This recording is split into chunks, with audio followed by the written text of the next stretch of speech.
மாணவர்கள் அனைவருக்கும் வணக்கம். இந்த வீடியோவில் நம்ம ஸ்டாஃப் செலெக்ஷன் கமிஷன் ரிலீஸ் பண்ணியிருக்கக்கூடிய கம்பைன்டு கிராஜுவேட் லெவல் அப்படின்னா என்ன, இந்த எக்ஸாமில் இருக்கக்கூடிய பதவிகள் எந்த தன்மையில் இருக்கும், அப்புறம் இந்த எக்ஸாமுக்கு விண்ணப்பிக்கிறதுக்கான கடைசி தேதி என்னது, எக்ஸாம் எப்போ அப்படின்றத பற்றின ஒரு அடிப்படையான தகவல்களை தான் இந்த வீடியோவில் நம்ம ஷேர் பண்ண போகிறோம்.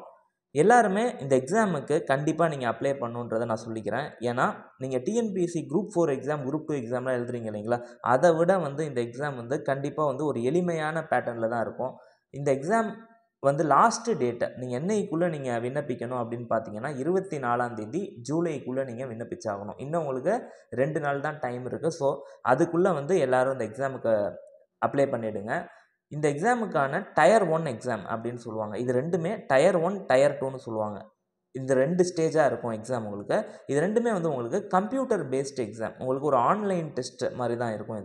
இது பார்த்தீங்கன்னா டயர் 1 செப்டம்பர் டு அக்டோபர், இந்த ஸ்பேன், இந்த செப்டம்பர் அக்டோபர் இந்த மாதங்களில் நடக்கும் அப்படின்னு சொல்லி உங்களுக்கு நோட்டிஃபிகேஷனில் மென்ஷன் பண்ணியிருக்காங்க. சரி, அப்போ டயர் 2 எக்ஸாம் எப்போ நடக்கும்னு நீங்கள் பார்த்தீங்கன்னா டிசம்பர் 2024 நடக்கும் அப்படின்னு சொல்லியிருக்காங்க.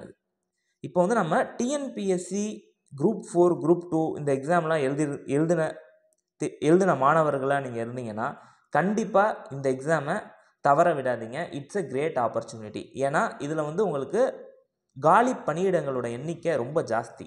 எப்படி பார்த்தாலும் 18,000 வேக்கன்சிக்கு குறையாமல் இருக்கும். கண்டிப்பாக நீங்கள் இந்த எக்ஸாம் டிஎன்பிஎஸ்சி அதெல்லாம் நீங்கள் எடுத்துக்கிட்டிங்கன்னா அதுக்கு நீங்கள் போடுற எஃபோர்ட்டோட இந்த எக்ஸாமுக்கு ஒரு கம்மி எஃபோர்ட்லேயே உங்களால் கிளியர் பண்ண முடியும். பட் இந்த எக்ஸாம் நான் ரொம்ப ஈஸி, அதுக்காக நீங்கள் படிக்காமே பாஸ் பண்ணிட முடியும் அப்படின்லாம் நான் சொல்ல மாட்டேன். பட் கொஞ்சம் ஒரு முயற்சி, பயிற்சி, இது ரெண்டும் இருந்தாலே போதும் உங்களுக்கு. இதை ஈஸியாக கிளியர் பண்ணிடலாம். எஸ்எஸ்சி எக்ஸாம்னாலே என்னென்னா இங்கிலீஷ் நல்லா தரவாக தெரியணும் உங்களுக்கு. அப்புறம் ஆப்டிடியூடு, அதாவது நியூமரிக்கல் எபிலிட்டி, குவான்டிடேட்டிவ் எபிலிட்டின்னு சொல்லுவாங்க இல்லைங்களா, அந்த ஆப்டிடியூடு, ரீசனிங்கு, அப்புறம் ஜென்ரல் ஸ்டடீஸ்.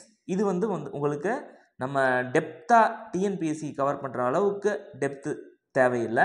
பட் உங்களுக்கு அந்த ஜென்ரல் ஸ்டடீஸில் இருக்கக்கூடிய முக்கியமான நிகழ்வுகள் எல்லாமே உங்களுக்கு தெரிஞ்சிருக்கணும். ஹிஸ்ட்ரி, பாலிட்டி, எக்கனாமி, இந்த மாதிரி முக்கியமான சப்ஜெக்டில் இருக்கக்கூடிய ஒரு முக்கியமான சில டாபிக்ஸ். இது எப்போ உங்களுக்கு தெரிய வரும்னா ப்ரீவியஸ் இயர் கொஷின் பேப்பரை நீங்கள் அனலைஸ் பண்ணும்போது உங்களுக்கு கேள்விகள் எப்படி கேட்குறாங்க, எந்த லெவலில் நம்ம தயாராகணும் அப்படின்றது உங்களுக்கு கண்டிப்பாக தெரிய வரும்.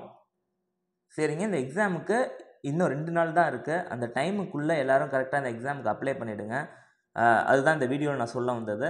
அப்புறம் இந்த எக்ஸாம் அப்ளை பண்ணுறதுல ஏதாச்சும் உங்களுக்கு டவுட் இருந்தாலோ, இல்லை இந்த எக்ஸாமுக்கு எப்படி படிக்கிறது, எந்த புக்ஸை ரெஃபர் பண்ணணும், அது ரிலேட்டடாக ஏதாச்சும் டவுட் இருந்தாலும் நீங்கள் என்னை காண்டாக்ட் பண்ணலாம். அப்படி இல்லாட்டி கீழே கமெண்ட் செக்ஷனில் நீங்கள் கமெண்ட் பண்ணுங்கள். அதற்கான ரிப்ளை நம்ம உடனே சென்ட் பண்ணிவிடுவேன் நான். தேங்க்யூ, தேங்க்ஸ் ஃபார் வாட்சிங்.